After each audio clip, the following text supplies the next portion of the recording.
A Perfect Mistake, Chapter 14 Games. When we walk into Yestercades, Cal's face lights up, and not just from the neon signs and flashing screens. I wish I had a place like this as a kid, he says.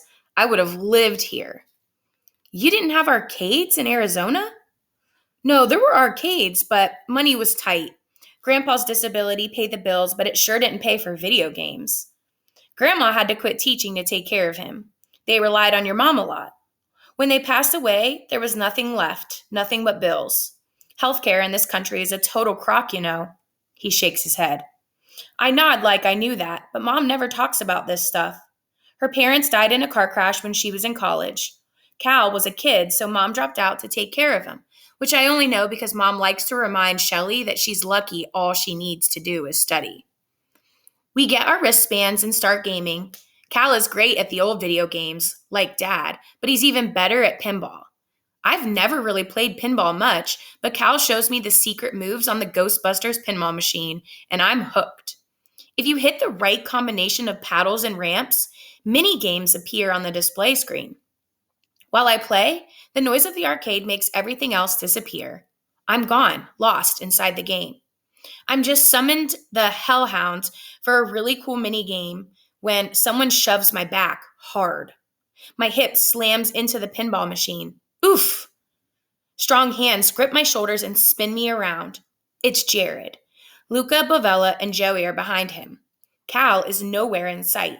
He said something about beating the record on Pac-Man. What did you say to the police? Jared says, jabbing my shoulder. What? You know what I'm talking about. He grabs my arms hard. You think this is all a game, huh? He has Joey's same blonde hair and blue eyes, but the whites of Jared's eyes are shot through with red, like he hasn't slept in days. He shakes me and I hunch down. Tell me what you said, he grits out, his face close enough close enough for me to smell his breath. Nothing.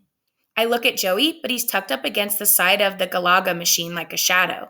I'm starting to wonder if I did do something. Stop lying, Jared says. I'm not lying. I don't know what you're talking about. I swear. I told you this was a bad idea, Luca Bavella says. He doesn't know anything. Jared tightens his grip. He was the only other one there. It had to be him. Luca makes a face like he's tasting something sour but says nothing. You can't just rat us out like that, Jared says. The police came to our house. They questioned my dad. You're the only one who would have known about that bottle. Understanding rushes through me. The police know about the bottle. Sam. She must have called them. I look at Luca and he shakes his head just slightly. No, like he's telling me not to do it. I don't know why, but instead of ratting Sam out, I stand up a little taller. I don't know what you're talking about. Yes, you do, Jared says, tightening his grip. No, I don't. I'm trying not to cry as tears fill my eyes. I don't know what Jared did with that bottle the night Will got hurt, but there's one thing I understand perfectly. Jared's willing to hurt me to hide it, and I have no idea how to make him stop. You may be my size, but I could still crush you, he says. I look at Joey for help, but he's staring at the floor. My bones feel like they're cracking beneath Jared's fingers. I'm about to scream when Cal comes around the corner. Whoa, whoa, whoa, Cal shouts, wedging himself between me and Jared so Jared has to let go. That's enough, fella. Back it up. Cal puts his hands up while Jared stares us down. We're not done talking, Jared growls. You are for now, Cal says. Why don't you boys move along? Jared shifts his glare to Cal. We don't want any trouble, Cal says, his hand still up. Just go, please. Jared thinks about it, his face red with rage, but Luca claps a hand on his shoulder. It's not worth it, man. We don't want to mess with this guy. Dude needs a shower. Jared laughs and flicks his hand at Joey. Come on, bro, let's bounce. Joey trails after them like a pale little ghost, but before he disappears around the corner, he looks back. I wait for something, an apology, a threat, but he just frowns and walks away. What was that about? Cal asks as he starts the super van from the drive home. We tried playing more games, but all the fun had gone out of Yestercades. After a sad round of air hockey, Cal said we were better off getting out of there. It was almost dinner time anyway. Seriously, what's up with those kids? Cal asks again. He leans back in the super van's captain's chair, making it clear he's not moving until I answer. They think I called the police on them. Whoa, what now? I shrug. I'm never going to that arcade again.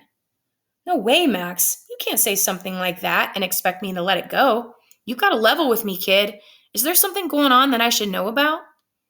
He's right. Someone should know about the bottle we found, but apparently the police already do, and that's what matters. What Jared, what did Jared do that he's so determined to cover up? Maybe Jared is the reason Will got hurt. Maybe Jared hurt Will. Max. Those are the kids who went into the woods with us that night, with me and Will. I see. And they think I'm trying to pin the accident on them. Are you? I look to turn at him. Are you kidding me? Okay, relax, kid. I had to ask. Does this have anything to do with your disappearing act the other day? Maybe. How's the girl play into it? She wasn't there that night, was she? No, she's just my friend. I reconsider. Or at least I thought she was. Seems like she got a pretty sharp head on her shoulders. Yeah, Sam is the smartest person I know, but she called the police. She sent Jared after me when I asked her not to. I may be the same height as Jared, but I'm no match for him, especially when Luca and Joey just stand there and let Jared push me around. Again. I groan and flop my head against the headrest. I hate this place. Look, kid, if everyone likes you, you're doing life wrong, Cal says. There's always going to be people who don't like you. Forget those people. You don't need them. Easy for you to say. Some of us actually like having friends. He laughs. I'm just saying, those boys aren't on your team, Max. I hope you know that.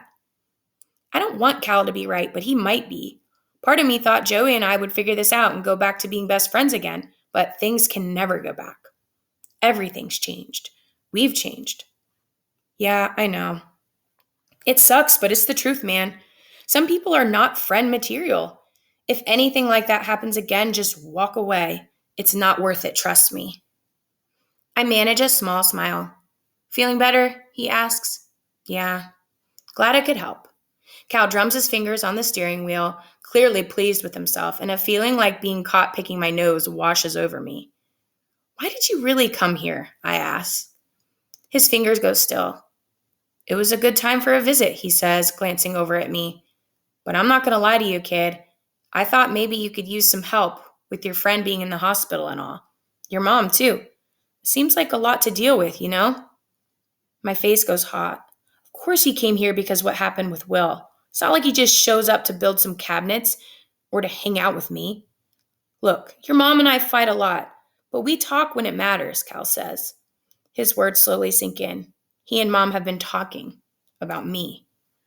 Somehow, this makes me feel like the biggest loser.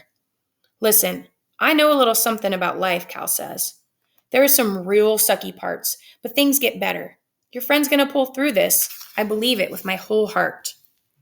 My throat clenches. I manage a nod. Don't let those jerks dull your shine, okay?